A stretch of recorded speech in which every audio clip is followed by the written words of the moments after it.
So why are we doing this? Why are we focusing on all these things, saying things on purpose, approaching our jobs on purpose, talking to our customers, internal and external, on purpose? Well, it comes down to this. Do you truly understand the power that you have in this organization? I mean, do you? Because if you did, you'd approach your job on purpose more and more. The impact that you have is so important. Let me tell you a story.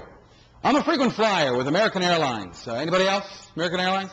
Now, the way it used to work is when you fly American Airlines a lot, as much as I do, you can join their frequent flyer program, which I'm a proud member of. And when I first got started, I asked them, I said, how do you become a gold or platinum or executive platinum flyer? And they said, well, first give up your family. And unfortunately, that's true, because in order to become a platinum flyer, which I am, you have to fly 50,000 miles. And now, considering, coast to coast is 3,000 miles, that's a lot of miles in a year. And I love my family. I hate being away from my family. So if I have to travel, I like to zip in and zip out. Now, I'm kind of a simple guy, to be honest with you. It doesn't really take much to make me happy, but I got to tell you, I love being in first class. I really do.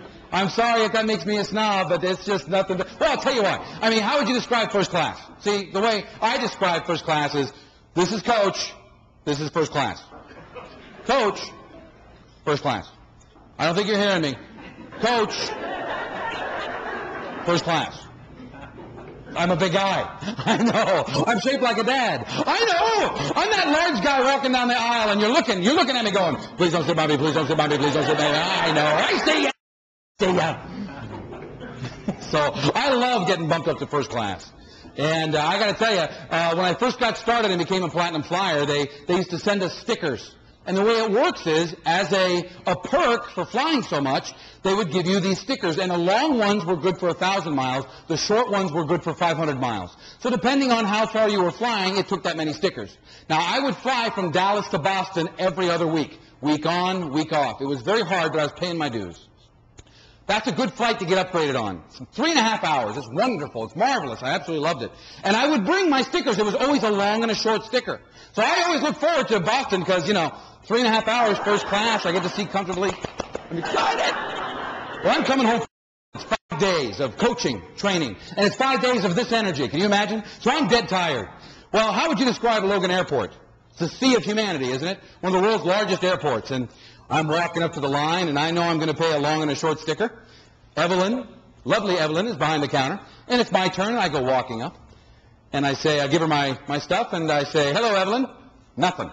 Just, it's okay. I come across a little strong sometimes, I understand. So I back off. And Evelyn says, Mr. Hoffman, it seems you've been upgraded to first class. And I said, yes, I have, Evelyn. And she says, that'll be 2 long stickers. And I said, no. No, Evelyn, it's a long and a short, isn't it? It's a long and a short. I've always paid a long and a short. When did it change? And she says, Mr. Hoffman, it's never changed. It's always been 2 longs. Are you going to upgrade? And I went, well, Evelyn, it's never been 2 longs. It's always been a long and a short. And I took out my platinum card because I didn't want to seem pushy. So I said, my platinum card, I'm not making it up. It's always been a long and a short. And she says, Mr. Hoffman, I don't know what you're trying to pull, but it's always been 2 longs. I'm not trying to pull anything, Evelyn. This stinks. It's always been a long and a short. Well, I'm not paying $40 for another sticker, so go ahead and put me in the back. She goes, Mr. Hoffman, we're all sold out. You'll have to come back tomorrow morning. No, Evelyn, fine, I give her my card. She runs it, and she says, Mr. Hoffman, your card's been declined. I can't even buy an upgrade sticker. Okay, well, Evelyn, here's something. If I don't have enough money for an upgrade sticker, I don't have enough money for a hotel room. Don't make me sleep in the airport, Evelyn. I'll be honest with you, the only reason I'm asking to take this seat in first class is because I've always paid a long and a short. I've never paid 2 longs. She goes, Mr. Hoffman, I can't help you. I said, well, Evelyn, I'm not sleeping in the airport. It's never been 2 longs. It's always been a long and a short. You get me a supervisor. And she does. And the supervisor does this. And the supervisor goes, Mr. Hoffman, it's 2 longs. Well, have you ever felt like this on the inside? You know, you're getting mad. I'm trying to be calm. I said, well, you know, I appreciate the fact that it's too long. I got to tell you, I've never paid too long, but that's not really the point. What I'm looking for is a little help here. I'm an American Flyer Platinum. Don't make me sleep in the airport, please. Please, can I get this sticker? I'll pay when I get back, anything. But I flew 50,000 miles last year. Please don't make me sleep on the bench. I can't even pay for a hotel room. And she says, I can't help you. I said, well, then you get me customer service who can, because I'm not sleeping on there. I'm getting ugly. Have you ever had that face? I feel terrible. And she gets customer service on the phone and hands it to me. And I said, hello, and she goes, Mr. Hoffman, I say, if you stay too long, I'm going to bite your head off. Because that's not really the issue now. I don't want to sleep in the airport. Can you hook a brother up? You know. And she goes, well, Mr. Hoffman, it's always been too long. That's not really the point.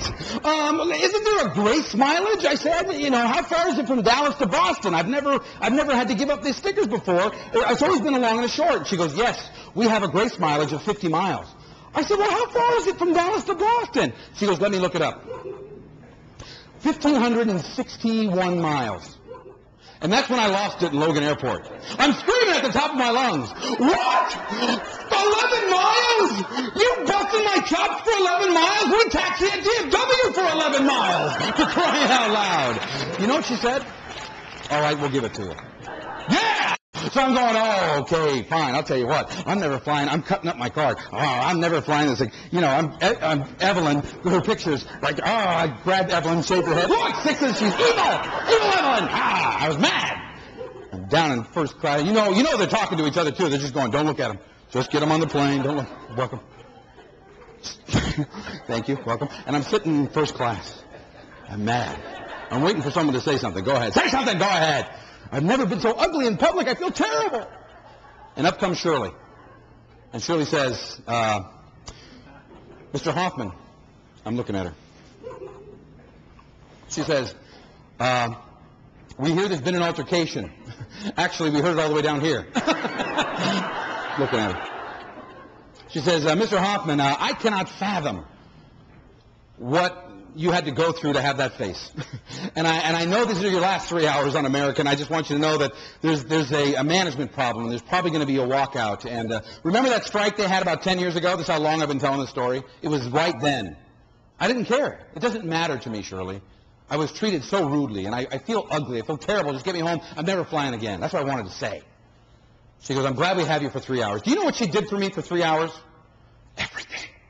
I had 12 bowls of warm nuts. It was fantastic. I had 18 of those wet towels they give you to wash your hands. Just steam bath all over me. You know what she did? She let me, I was joking with her after a while, and I said, Shirley, here's the deal. I feel embarrassed. These people think I'm some yelling ogre.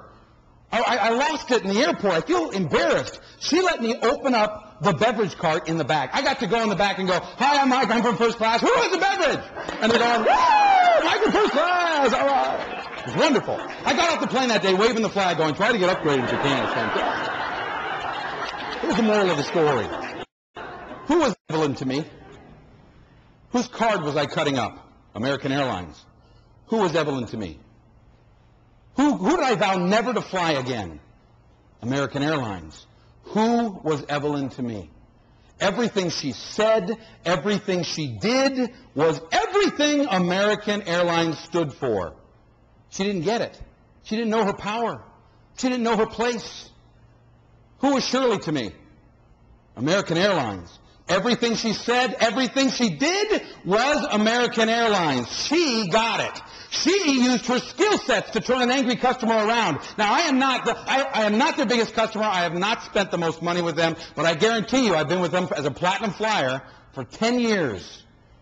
And I talk about Shirley all the time. St. Shirley. Woo! Let me ask you this. Do you understand your power? Do you understand your position? Do you understand why you approach your job on purpose? Do you understand why it's important for you to invest in yourself on the skill sets of people every day? Because, ladies and gentlemen, when you go out and face that tornado tomorrow, we need professionals. We need people approaching people on purpose. So that when you approach that tornado on purpose, everything you do and everything you say is everything this company stands for. And we appreciate you doing it on purpose.